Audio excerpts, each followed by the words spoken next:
Hello friends, आलम classes में आप सभी का स्वागत है। पिछले दो वीडियो में हमने बौद्ध धर्म के बारे में देखा था, और जिसमें पहले वीडियो में गौतम बुद्ध के जीवन के बारे में और दूसरे वीडियो में उनके उपदेशों और बौद्ध संगति के बारे में देखा था। और आज बौद्ध धर्म का लास्ट वीडियो है, और इसमें हम लोग देखेंगे कि जो बौद्ध धर्म था ये आगे चलकर दो संप्रदायों में बढ़ जाता है, एक हीनयान और एक महायान। तो इसके बारे में ही आज डिस्कस किया जाएगा। तो देखते हैं हीनयान। ठीक है, सबसे पहले हम लोग हीनयान के बारे में देखते हैं। ठीक है, तो ये दो संप्रदायों में चौथी संगति में बढ़ता है कनिष्क के शासनकाल में। ठीक है, तो हीनयान जो थे ये रूढ़िवादी एवं परंपरा के, मतलब ये रूढ़िवादी और परिवर्तन के विरोधी थे। ठीक है, जो हीनयान थे, हीनयान संप्रदाय के लोग, ये रूढ़िवादी एवं परंपरा के, मतलब रूढ़िवादी और परिवर्तन के विरोधी थे। ठीक है, रूढ़िवादी मतलब होता है परंपरा। ठीक है, रूढ़िवादी का मतलब होता है परंपरा। तो यह परंपरा और परिवर्तन के विरोधी थे। मतलब इनका मानना था कि जो शुरू से परंपरा चली आ रही है बौद्ध धर्म में, मैं उसी को अपनाऊंगा, इसमें कोई परिवर्तन, कोई चेंज नहीं करेंगे हम लोग। तो और यह जो गौतम बुद्ध थे, उनके मूल उपदेशों को इन्होंने अपनाया। ठीक है, मूल उपदेश को इन्होंने अपनाया, और यह गौतम बुद्ध को महापुरुष के रूप में मानते थे और इनकी मूर्ति के रूप में पूजा नहीं करते थे। लेकिन जो महायान के लोग थे, मतलब महायान संप्रदाय के लोग थे, यह गौतम बुद्ध को भगवान के रूप में पूजा करते थे। ठीक है, और यह मानते थे कि जो गौतम बुद्ध है ये ईश्वर का वरदान है। ठीक है, तो पहले हम लोग हीनयान के बारे में देख लेते हैं, फिर महायान के बारे में देखेंगे। यह रूढ़िवादी एवं परिवर्तन के विरोधी थे। ठीक है,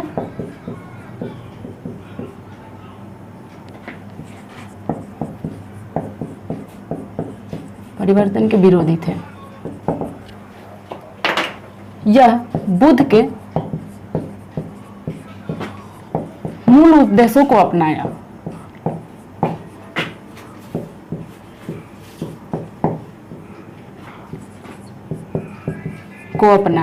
ठीक है, और बुद्ध को यह महापुरुष के रूप में मानते थे। ठीक है, बुद्ध को महापुरुष मानते थे, और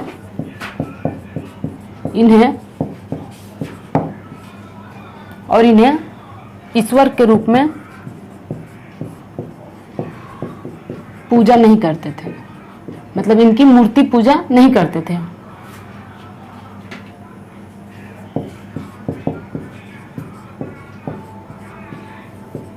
ठीक है, और जो हीनयान है ये आगे चलकर दो संप्रदायों में बढ़ जाता है। ठीक है, यह दो संप्रदायों में बढ़ जाता है, दो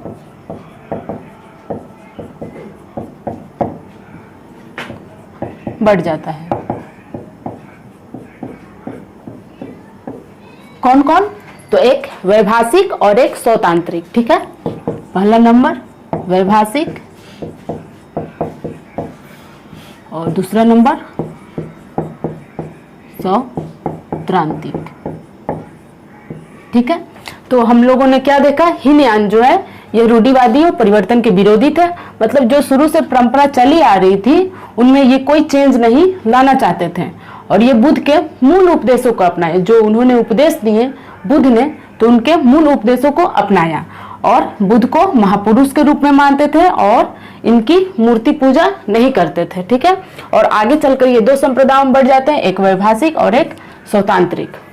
अब हम लोग देखेंगे जो हीनयान है, हीनयान जो संप्रदाय है वो कहाँ कहाँ पाए जाते हैं, मतलब देश में और मतलब अलग जगह भी, विदेश में भी, तो कहाँ कहाँ पाए जाते हैं। तो ये आपके श्रीलंका,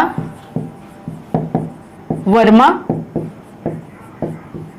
ठीक है, श्रीलंका, वर्मा और जावा में पाए जाते हैं। ठीक है, और जावा में पाए जाते हैं। क्वेश्चन आपके बनते हैं, श्रीलंका में किस संप्रदाय के लोग, बौद्ध धर्म के किस संप्रदाय के लोग रहते हैं? तो आपके आंसर हो जाएगा हीनयान संप्रदाय के। ठीक है, तो हम लोगों ने देख चुका हीनयान के बारे में, और आगे देखेंगे महायान के बारे में। आप लोग कैप्चर करना चाहते हैं तो कर सकते हैं।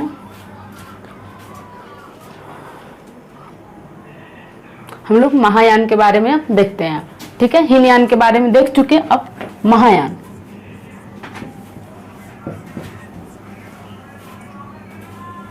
ठीक है, तो ये मतलब जो शुरू से बौद्ध धर्म में कठोर नियम चले आ रहे थे, ये इसका विरोध किए। ठीक है, जो शुरू से परंपराएं चली आ रही थी तो ये इन्होंने विरोध किया इसका।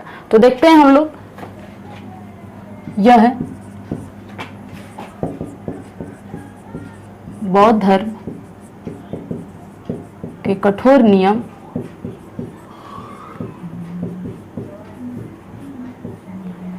एवं परंपरागत नियम का विरोध किया। ठीक है, जो महायान थे यह मतलब यह बौद्ध धर्म के कठोर नियम एवं परंपरागत नियम का विरोध किया।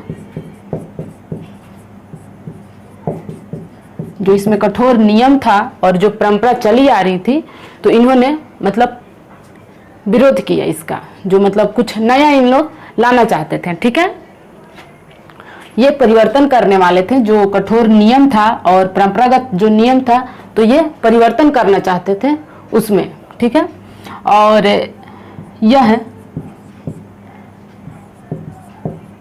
बुद्ध को ईश्वर का अवतार मानते थे।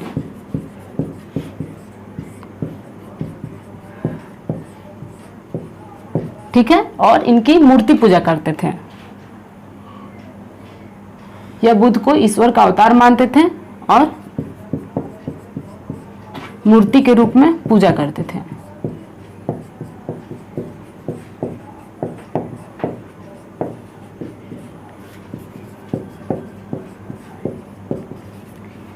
ठीक है, तो ये जो बौद्ध धर्म में जो पहले से नियम चला आ रहा था और जो परंपरा चली आ रही थी, इसमें ये परिवर्तन लाना चाहते थे और बुद्ध को ईश्वर का अवतार मानते थे और इनकी मूर्ति पूजा करते थे।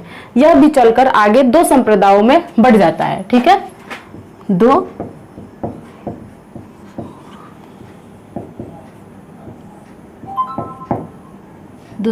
दो संप्रदायों में बट गया। ठीक है, कौन कौन? एक पहला शून्यवाद और दूसरा नंबर है आपका विज्ञानवाद।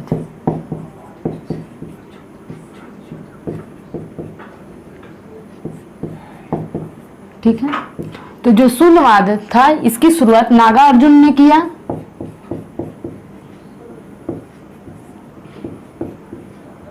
ठीक है, और ये मैत्रेय ने किया इसकी शुरुआत। ठीक है, नागार्जुन को भारत का आइंस्टाइन भी कहा जाता है। ठीक है, नागार्जुन को भारत का आइंस्टाइन भी कहा जाता है। और यह इसको देखेंगे कि जो महायान संप्रदाय के लोग थे ये कहाँ कहाँ निवास करते थे या कहाँ कहाँ रहते हैं। तो यह उत्तर भारत में, चीन, जापान, तिब्बत आदि जगहों में निवास करते हैं। ठीक है, जो हम लोग हीनयान को देखे थे कहाँ? श्रीलंका, कहाँ देखे थे? श्रीलंका और वर्मा और जावा में देखे थे। ठीक है, निवास करते हैं। लेकिन महायान के लोग जो थे वो उत्तर भारत, चीन, जापान और तिब्बत में निवास करते हैं। तो हम लोगों ने हीनयान महायान के बारे में देख चुका। और बौद्ध धर्म में आगे जो चलकर इसमें जादू टोना होने लगा और एक नए संप्रदाय में फिर बट गया। ठीक है, इसमें जादू टोना होने लगा तो यह आगे चलकर एक नए संप्रदाय में बट जाता है और वो संप्रदाय वज्रयान कहलाता है। ठीक है, कौन सा कहलाता है? तो वज्रयान। तो वज्रयान के बारे में हम लोग देख लेते हैं।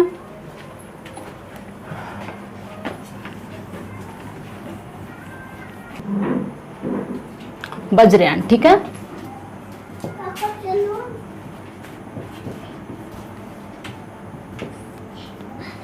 ठीक है। तो वज्रयान ये इसका स्टार्टिंग जो है गुप्त काल में होता है। ठीक है, जब गुप्तों का शासन होता है तो उस टाइम में ही वज्रयान स्टार्ट होता है। तो कभी स्टार्ट हुआ? गुप्त काल में, ठीक है। और इसमें जादू टोना होने लगा,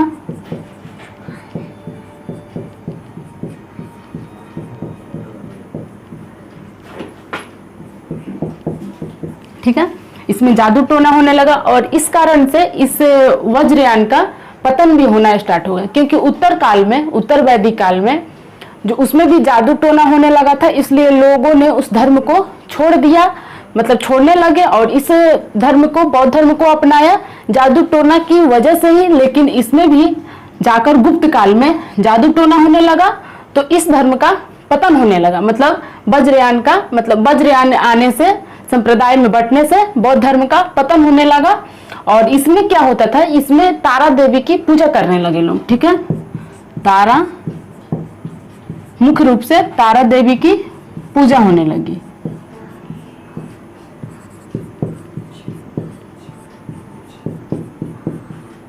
ठीक है। तो जादू टोना की वजह से अलग संप्रदाय में बढ़ जाता है वज्रयान में, और इसमें तारा देवी की मुख्य रूप से जो देवी हुई वो तारा देवी है और इनकी पूजा होने लगी, ठीक है। अब हम लोग आगे देखते हैं बौद्ध धर्म के ग्रंथों के बारे में या साहित्यों के बारे में।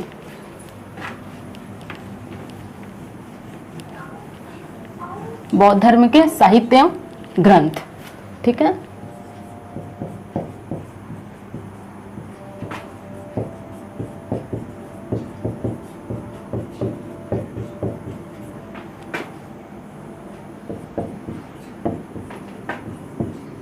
साहित्य ग्रंथ, ठीक है। तो बौद्ध धर्म के साहित्य ग्रंथ में सबसे पहले जो ग्रंथ है वो त्रिपिटक है, ठीक है। त्रिपिटक, त्रिपिटक, त्रिपिटक बौद्ध धर्म का जो ग्रंथ है वो त्रिपिटक है और इसकी भाषा जो है पाली है, ठीक है। इसकी जो भाषा है वो पाली है, पाली भाषा में लिखा हुआ है।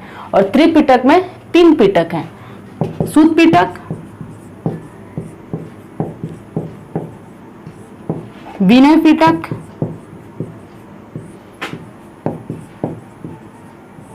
और अभिधम पिटक,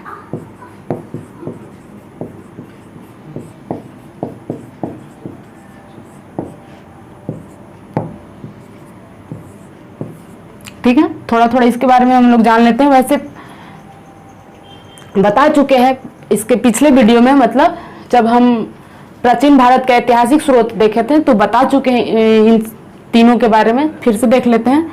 सूत पिटक में बुद्ध के उपदेशों का संग्रह है, बुद्ध के उपदेश का संग्रह है,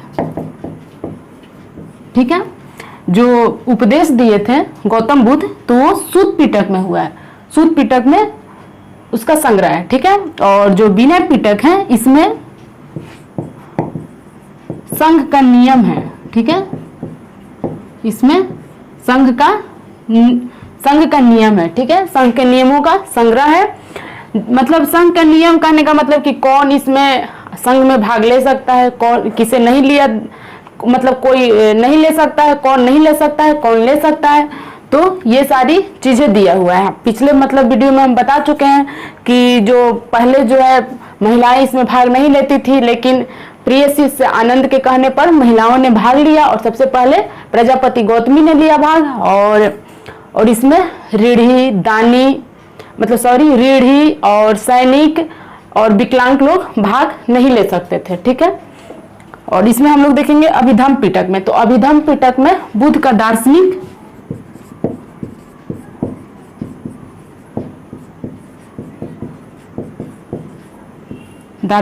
विचार है, ठीक है। बुद्ध का जो अभिधम पिटक है इसमें बुद्ध का दार्शनिक विचार है। और एक और है जातक, ठीक है। बौद्ध ग्रंथ जातक है। इसमें क्या है, तो इसमें बुद्ध के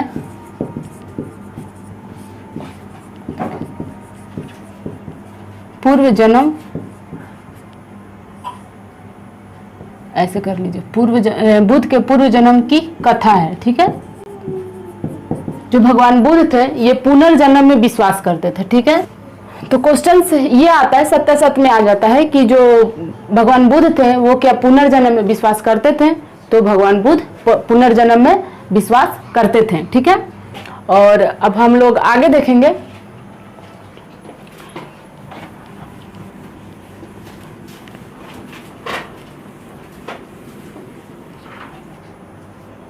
जो मैं अभी मतलब जातक के बताई थी, तो जातक में मतलब दिया है बुद्ध के पुनर्जन्म का कथा दिया है। ठीक है, बुद्ध के पुनर्जन्म का कथा दिया है, पुनर्जन्म का। ठीक है, पूर्व जन्म, सॉरी पूर्व जन्म नहीं होगा, पुनर्जन्म होगा। और जो भगवान बुद्ध थे वो पुनर्जन्म में विश्वास करते थे। ठीक है,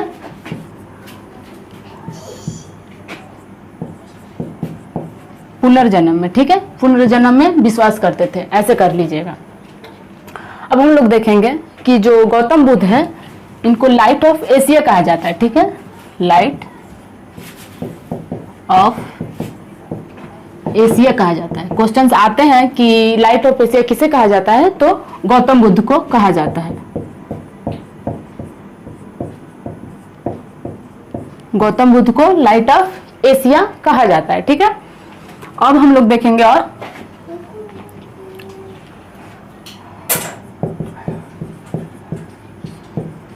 बौद्धों का रामायण। ठीक है, बौद्धों का रामायण किसे कहा जाता है? तो बौद्धों का रामायण बुद्ध चरित्र को। ठीक है, ये बुक है बुद्ध चरित्र, इसे ही बौद्धों का रामायण कहा जाता है। ठीक है, और इस लेखक कौन है, किसने इसको लिखा है? तो अश्व घोष ने। ठीक है, इसके जो लेखक हैं वो अश्व घोष हैं। ठीक है, इसके जो लेखक हैं वो अश्व घोष हैं। तो ठीक है, आज के लिए इतना ही। और हम लोगों का बुद्ध जो मतलब बौद्ध जो धर्म था ये कंप्लीट हुआ। अब अगले वीडियो में हम लोग जैन धर्म का और बौद्ध धर्म का मोस्ट इम्पोर्टेंट क्वेश्चन को सॉल्व करेंगे, और मतलब आए हुए क्वेश्चन को या आ सकता है इस टाइप के सारे क्वेश्चन को सॉल्व कराया जाएगा। और आज के लिए इतना ही। Thank you.